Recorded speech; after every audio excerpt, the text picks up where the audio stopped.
नमस्कार, मी उल्का उद्धव पटवर्धन. उल्काच किचनमध्ये आपणा सर्वांचं स्वागत आहे. मी आज आपल्याला सुरणाची उपवासाची भाजी करून दाखवणार आहे. त्याच्यासाठी मी पहिल्यांदा सुरण उकडवून असा चिरून घेतलेला आहे. मी डायरेक्ट ह्याच्यावर कुकरला टाकून उकडवून घेतला आणि नंतर तो सोलून चिरून घेतला. मी भाजी पटकन होण्याच्या दृष्टीनं मी तुम्हाला ही कृती दाखवते. तर असा मी सोलून चिरून घेतलेला सुरण आहे. आता आपण भाजी फोडणीला टाकूया. मी भाजी तुपावर न करता तेलावरच करणार आहे. तुपावर केली तरीही चालते, पण मी उपास म्हटलं की तुपावरच करतात, पण मी तेलावर करणार आहे. कारण आपलं शेंगदाण्याचं तेल आहे, त्याच्यामुळे ते आपल्याला चालू शकतंय. त्याच्यामुळे अशी मी उपवासाची भाजी म्हणून तुम्हाला दाखवते. आपण तेल गरम होत ठेवलंय.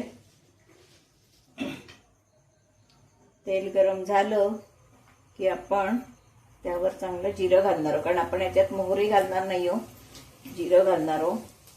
हळद नाही, हिंग नाही. उपवासाची भाजी असल्यामुळे हळद हिंग घालणार नाही, फक्त जिरं घातलंय. त्यावर मी हा सुरण टाकणार आहे फोडणीला. छान शिजलेला सुरण आहे, त्याच्यामुळे आता काय भाजी पटकन होणार आहे, म्हणून असं तुम्हाला शिजवून दाखवलं आहे. नंतर वर लाल तिखट घालणार आहे. ओली मिरची घातली तरी चालते, पण सुरणाच्या भाजीला तिखट चांगलं लागतं. किंवा सुकी मिरची घातली तरीही चालते. सुकी मिरची सुद्धा छान लागते. आणि हे चवीप्रमाणे मीठ. उड्या मिरचीचा ठेचा करून घालायचा, तो मग चांगला लागतो, पण आम्हाला तिखटाची आवडते म्हणून मी तिखट घातलंय. अशी आपली आता ही बघा किती झटकन भाजी होते ती.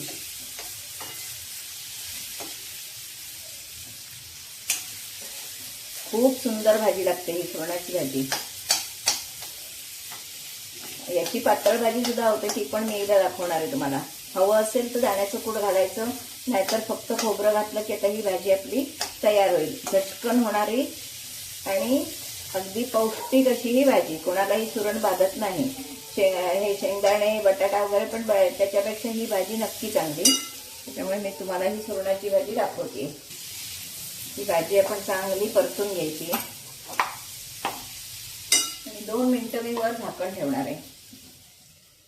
पण या सुरणाच्या भाजीवर चांगली परतून घेऊया. तेवढा सुंदर अशी परतून घ्यायची व्यवस्थित. ही भाजी खूप खमंग आणि छान होते. त्यामुळे नक्की सगळ्यांनी करून बघा. कारण आता श्रावण महिन्यात उपास असतात, सारखं रोज काय करायचं असा प्रश्न असतो. आणि ओल्या मिरचीपेक्षा तिखट खाल्लं तर नक्की आपल्याला पचतं, पण ओली मिरची बऱ्याच जणांना त्रास होतो खाऊन. त्याच्यामुळे तिखट घालून ही भाजी खूप सुंदर होते. दाण्याचं कूट आवडत असेल तर घालायचं, नाही घातलं तरी काही अडत नाही. हवं असल्यास अगदी अवश्य घालायचं. 1 चिमूटभर साखर नेहमीप्रमाणे.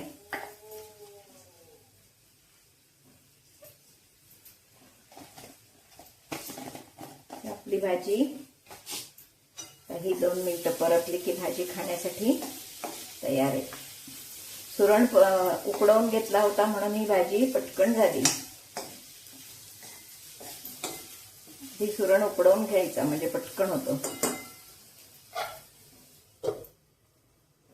आपली ही भाजी छानपैकी वाफलेली भाजी आपली खाण्यासाठी तयार आहे.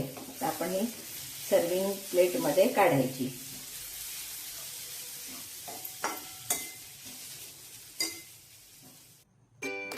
अशी ही आपली भाजी सुंदरपैकी खाण्यासाठी तयार आहे. 1 नंबर भाजी लागते. ही चवीला जितकी चांगली लागते तितकीच ती पौष्टिकही आहे.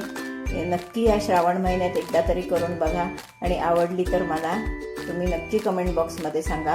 आणि आवडलं तर लाईक, शेअर, सबस्क्राईब करायला विसरू नका. बेल आयकॉन बटन दाबायला विसरू नका. सर्वांना धन्यवाद.